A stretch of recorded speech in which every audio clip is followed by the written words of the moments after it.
कैसे बोल दूं? हाँ सवाल ये है कि क्या उन्होंने उस तरीके से किया। हाँ हो सकता है कि कुछ डेटा लॉग मांगे ही ना गए हो, डिवाइसेस की फोरेंसिक हुई ही ना हो, जो मैं कह रहा हूँ, जैसे राउटर आप लॉग जैसे करने से हुआ साइबर ही ना। एक्सपर्ट देश के पास हैं मान लीजिए, और देश की बड़ी बड़ी एजेंसियां आपसे मिली, मैं व्यक्तिगत रूप से जानता हूं, तो बड़ी बड़ी एजेंसियां आपसे सलाह लेती हैं, सीबीआई ने आपको संपर्क क्यों नहीं किया? नहीं, मैंने सीबीआई के संग बहुत काम किया है सर। हाँ, सीबीआई की कैपेबिलिटीज बहुत अच्छी है, बहुत अच्छी। बहुत कैपेबल है। हाँ। ऐसा मैं उसकी कैपेबिलिटी पे सवाल नहीं करता। हम्म। मैंने आपको यहाँ तक बोला कि यदि सीबीआई, आईबी या जो हमारी जांच एजेंसीज हैं, हाँ, एनआईए है या रॉ है, जो भी है। हाँ, नहीं, ये तो खैर तो बड़े। जांच एजेंसीज नहीं है, तो हाँ फिर अलग टाइप की हाँ, अलग एजेंसीज हैं। टाइप के, लेकिन जो बिल्कुल। सीआईडीज हैं, सीडीडीआईज हैं, जो भी है, हाँ इनकी कैपेबिलिटीज इतनी अच्छी है हाँ, कि हम कुछ भी कर सकते हैं। कुछ भी कर सकते। सवाल है कि इनके ऊपर इन्फ्लुएंस इनका है। किसका है। हाँ। क्या ये खुलकर काम कर पा रहे, हम्म। क्या इनको फ्री हैंड है, हम्म। ये मैं सवाल कर रहा हूँ। यदि वो फ्री हैंड नहीं है तो फिर चीजें उस एंगल पर कंक्लूड नहीं होंगी, हम्म। फिर चीजें डिले होती जाएंगी। हम्म। आपको पता है हमारे जुडिशियल सिस्टम में सिर्फ डिले करने के लिए लोग घूस दे रहे होते हैं। हाँ ये तो आपको पता है भाई। हाँ। तो भाई इसको डिले करते हो क्यों? क्योंकि अब 20 साल केस चलेगा, तब तक तो आदमी निपट ही जाएगा।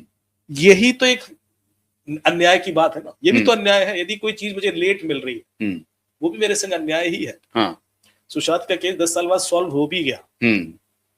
अब तो मुझे नहीं लगता कि कंक्लूजन उस तरह का होगा, लेकिन उससे भी क्या फर्क पड़ता है। Justice delayed is justice denied. हाँ, जस्टिस डिलेड इज जस्टिस। और ये चीज हमें हर लेवल पे समझने की जरूरत है, चाहे वो जुडिशियल सिस्टम हो, चाहे वो इन्वेस्टिगेशन जांच एजेंसी, चाहे वो पॉलिटिकल सिस्टम, और चाहे वो मीडिया हो। इस पर मीडिया का भी बहुत बड़ा रोल होता है। जैसे आपने कहा कि चलो आज की डेट में मीडिया इतना एक्सट्रीम लेवल पर मजे ले रहा होता है ना किसी के, कि वो भूल जाता है कि सामने वाला 1% भी यदि ईमानदार है या निर्दोष है, हाँ, उसकी सुनना तो चाहिए। उसके साथ क्या बीत रही है आपको अंदाजा है? आपको अंदाजा, आप पूरे पॉपुलर नैरेटिव में आप चले पॉपुलर नैरेटिव में क्या, अरे उड़ा दो इसको, अब तो इसको आज इसको फांसी होनी चाहिए। मतलब ये वाला जो एग्रेशन है मीडिया का, इतना हार्म कर जाता है, जांच एजेंसीज को भी कर जाता है, जुडिशियल सिस्टम को भी कर जाता है। नहीं, अब एक आखिरी, अभी तो सवाल बहुत इंपॉर्टेंट वगैरह हैं। दिशा का जो केस है, वो चूंकि आप अगर नहीं फॉलो कर रहे होंगे तो मैं आपको उसका ये रिजल्ट बता देता हूं। 20 जनवरी को उनकी सुनवाई है और लगातार हियरिंग हो रही है। केस इस पोजीशन पे आ गया है कि दिशा के पिता, अब तक ये कहा जा रहा था कि पीआईएल फाइल हुई है, क्या लोकस स्टैंडी है, उसकी सुनवाई ही नहीं हुई। दिशा के पिता अब इस केस में आ गए हैं। दिशा के पिता ने कंप्लेन किया है कि मेरी बेटी के साथ बलात्कार हुआ और उसके बाद उनका ब्रूटल मर्डर हुआ है, और जो एविडेंस उन्होंने दिखाया वो चौंकाने वाला है। और अभी तक वो एविडेंस वो इसलिए डर से छिपाए हुए थे, नहीं बोल रहे थे, क्योंकि उस वक्त अघाड़ी की सरकार थी और वो जो दोनों बाप बेटे थे उनकी सरकार थी। मैं दोनों बाप बेटा कहता हूं, आप शायद बचेंगे उसको कहने से। तो आदित्य ठाकरे, उद्धव ठाकरे की सरकार थी। तो वो डर से बेचारे नहीं बोल रहे थे कि जो मेरी बेटी के साथ ऐसा कर सकता है हम लोगों को भी खत्म कर देगा। लेकिन जब वो हमारे, और उन्होंने बजाबता सारे चैनल पे कहा कि क्यूबाइब के लगातार कैंपेन की वजह से वो इस केस में आए, और फिर उन्होंने कंप्लेन फाइल किया और अब कोर्ट उसकी सुनवाई कर रहा है। तो उसका एक कानून है। कानून यह है कि अगर पीड़िता के मदर फादर या उनके परिवार का कोई सदस्य इंक्वायरी डिमांड करती है, तो चाहे वो इंक्वायरी क्लोज क्यों ना हो गई हो, कानून कहता है कि उनके सेटिस्फैक्शन के लिए आपको इंक्वायरी करनी पड़ेगी और एफआईआर रजिस्टर करना पड़ेगा। पुलिस अभी 9 महीने से एफआईआर रजिस्टर नहीं कर रही, क्योंकि उनको डर है कि हमको जांच करनी पड़ेगी।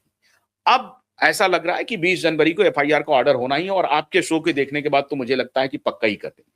तो अगर ये एफआईआर हो गया तो पुलिस को टेक्नोलॉजिकली क्या चीज का इन्वेस्टिगेशन करना चाहिए जो एकदम से दूध का दूध पानी का पानी हो जाएगा? वो उन्होंने, उनके फादर ने क्या एविडेंस दिखाया अभी? जबरदस्त एविडेंस दिखाया है। पहला एविडेंस तो ये है कि वो 14 फ्लोर से उसको कह रही है कि वो गिर गई है। तो 12-14 फ्लोर के बाद जो फॉरेंसिक एक डिटेल उन्होंने दिया है, तो सारे डॉक्टर्स से मैंने पूरा तहकीकात किया, बोला उसके परखचे उड़ जाएंगे, क्योंकि सीमेंटेड, जहां गिरी है वो सीमेंटेड है, कोई चीज सलामत नहीं रहेगा उनका। उनका पूरा बॉडी चमक रहा है, पूरा चेहरा पूरी तरह से। बोला किसी भी तरीके से वो गिरेंगी, वो सब कुछ होगा। तो जो पोस्टमार्टम रिपोर्ट है उसमें है कि सिर्फ खाली दांत टूट गया है, ये टूट गया है, फलना, उस पोस्टमार्टम रिपोर्ट कह रहा है ये फ्रैक्चर है, वो फ्रैक्चर है, फलना है, चिलना है, उसका कहीं भी नहीं है। ये सबसे मेजर एविडेंस है। जो उन्होंने अभी पेश किया है। तो पहले तो दो चीजें मैं यहाँ पे हिंट करूंगा। देखिए, जांच आगे कैसे होगी वो हम एक डायरेक्शन दे सकते हैं, हाँ पर मेरे हिसाब से जांच एजेंसी को भी अकाउंटेबल बनाना चाहिए हाँ कि पहले जांच ठीक क्यों नहीं हुई। हाँ बिल्कुल, वो एक्सीडेंटल डेथ क्योंकि वो रिपोर्ट जब तक वो अकाउंटेबिलिटी या डर नहीं जाएगा ना, हाँ वो उसका वो benefit चल रहा है, वो वो चल रहा है। benefit जो लेकर- शैलेंद्र नगरकर जिन्होंने एफिडेविट फाइल किया, उनके लिए उन्होंने अरेस्ट मांगा है, डिमांड किया है वकील साहब ने। क्योंकि ये बहुत बड़ी विसंगति है हम्म कि हम, एक जज ने ऑर्डर दिया, हम्म फिर दूसरे जज ने कहा ये तो गलत है, हाँ, हटाइए इसको। तो गलत जो हुआ तो उसका जो गलत वाले उसका कुछ नहीं होना चाहिए। मतलब 20 साल बाद उसने ऑर्डर दिया या 10 Yes, साल बाद उसने ऑर्डर right, दिया या right. जो भी, हाँ मतलब हम मजे ले रहे थे 10 साल तक। यस पूरा सिस्टम, खर्चा पानी सिर्फ जज के ऑर्डर पर डिपेंडेंट था। हाँ, उसने बिल्कुल, दिया हाँ और अगले दिन वो अगले हफ्ते बदल गया। बिल्कुल तो ठीक आप देखिए कि मजाक है क्या। हाँ बिल्कुल, चलो बदल भी गया तो हाँ। फिर सामने वाले को फायर करो, फायर करो, सामने वाले को अकाउंटेबिलिटी अगला होनी ऑर्डर चाहिए, देने की हिम्मत फिक्स भी होनी होनी चाहिए, चाहिए। बिल्कुल ये चीज बहुत जरूरी है, क्योंकि अकाउंटेबिलिटी है ही नहीं। हाँ कोई बात नहीं, तुमने दे दिया था, हाँ। गलती हो गई। अरे इनकी गलती हमारी गलती। हाँ यस यहाँ पर एक इन्वेस्टिगेशन वाला एक गलती न अगर सस्पेंड हो जाए, हम्म तो आपने हर व्यक्ति को जब तक अकाउंटेबिलिटी नहीं देंगे तब तक ये मजाक होता रहेगा। मुझे बहुत सीरियसली क्षोभ है इस चीज का कि ये क्या है, मतलब अपोजिट, बिल्कुल अपोजिट निर्णय आ जाता है। हाँ बिल्कुल नाइट बिल्कुल होता है कि इसको, ये कोफ्त होता है। हाँ, हम तो गुस्से से 2 साल से लड़ रहे हैं अमित जी। अभी वो हाँ। कन्हैया लाल को जो वीडियो के हाँ, सामने मारा गया, छोड़ दिया। ब्रूटल खुद कह रहे हैं कि मारा है, हाँ, उसको छोड़ दिया। कोई सबूत नहीं है क्या है, जो भी कारण जो भी मतलब है, मुझे लग रहा है तो फिर वो पर्सनल निर्णय में मतलब नहीं है कोई। बिल्कुल आपको कहीं तो एक सिस्टमेटिक अकाउंटेबिलिटी रखनी पड़ेगी, बिल्कुल, ताकि सिस्टम पर भरोसा। ये लगातार हो रहा है। अब ऐसा हो गया है कि लोग धीरे धीरे, ऐसा ना हो जाए, मुझे डर है कि लोग जुडिशियल सिस्टम से इतना भरोसा उठ जाए कि वो गुंडे बदमाशों के पास जाना शुरू करेंगे, तुम न्याय दो। यही हो रहा है, मैं तो रोज कर रहा हूँ। लोग कहने लगे हैं कि वो आज की डेट में मेरे पास कई सारे केसेस आते हैं जिसमें आपने किसी को पैसा दिया और वो मना कर दिया, अब नहीं दे रहा मैं, तो भाई सब सिविल मैटर है ना। यहाँ आपके घर से आपका कोई घड़ी चुरा के ले जाए तो क्रिमिनल मैटर है, उसको मतलब पूरा इन्वेस्टिगेशन होगा, क्राइम चोरी की सजा के तहत सब कुछ लग जाएगा उस पर आपने किसी को 12 करोड़ दे दिया, वो नहीं लौटा रहा है, तो आप सिविल मैटर, आप 20 साल केस लड़िए, पता नहीं चलेगा, वो कुछ नहीं होना, उसका कुछ होता ही नहीं है, कुछ नहीं होता। तो एक तरीके से सिस्टम का मजाक उड़ गया। हमने कहा भाई साहब मैं क्या करूं, मेरे पास कोई ऑप्शन नहीं है।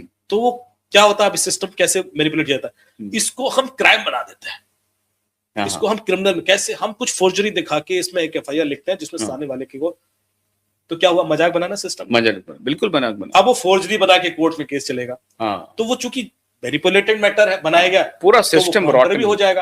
अल्टीमेटली रिलीफ किसी को नहीं मिलना है।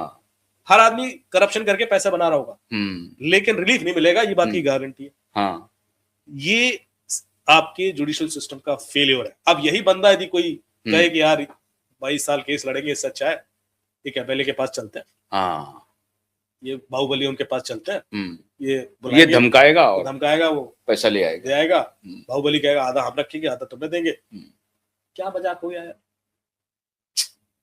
और ये हो जाएगा, बता रही थी, ये जुडिशियल सिस्टम में ऐसे निर्णय आते गए तो लोग मजबूर हो जाएंगे। आपके पास कोई कानून नहीं, आज की डेट में मैं किसी को पैसा दे दूं और मैं उससे वापस लेना चाहूं तो मैं रोता रहूं जिंदगी भर, मैं नहीं ले पाता हूं। मेरे पास ऐसे 150 केसेस पड़े जिसमें हम कुछ नहीं कर सकते। तो अभी कोर्ट ने रोहन रॉय, जो उसका बॉयफ्रेंड है, फियांसी है, उसके बारे में पूछा, रोहन रॉय का स्टेटमेंट लिया, तो पुलिस ने कहा हाँ ले लिया। अब उस स्टेटमेंट में रोहन रॉय का ये जो सीडीआर और जो बाकी जो आप बोल रहे हैं आईपीडीआर, तो आईपीडीआर लिया कि नहीं लिया, ये सारे इन्वेस्टिगेशन का हिस्सा होगा। 99% नहीं लेते, 99% नहीं लेते हैं। वही तो मैं कह रहा हूँ कि आप, अच्छा मैं एक और दिशा का भी एलेक्सा वगैरह, ये सब मैं थॉट फॉर फूड दे रहा हूँ, फूड फॉर थॉट दे रहा हूँ। मैं सिस्टम पे सीधे सवाल नहीं खड़ा कर रहा, पर सिस्टम जब अपॉर्चुनिटी देता है ना करप्शन करने की, तो होती कैसे। आज की रेट में आप पर किसी ने हमला किया,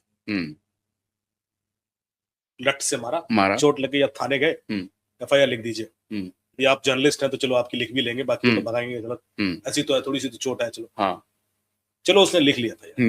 यदि वो एफआईआर लिखेगा तो आयोग के दिमाग में दो चीजें चल रही होंगी, अभी आप आए हो, मैं एफआईआर लिखूंगा तो सामने वाला आएगा, आपको चाहिए न्याय, उसको चाहिए रिलीफ, पैसा कौन देगा, जिसको न्याय चाहिए वो देगा या जिसको रिलीफ चाहिए वो देगा? जिसको रिलीफ चाहिए वो देगा। तो फिर मुझे तैयार रहना चाहिए ना इस चीज के लिए बिल्कुल कि मैं उसके लिए भी कुछ कर पाऊं जिंदगी में, हम्म क्योंकि मैं तो करने के लिए बैठा हूँ। हम्म ही विल इंश्योर कि आगे जाके वो उसके लिए कुछ कर पाए। At the Right. Time of FIR वो आपको पूरा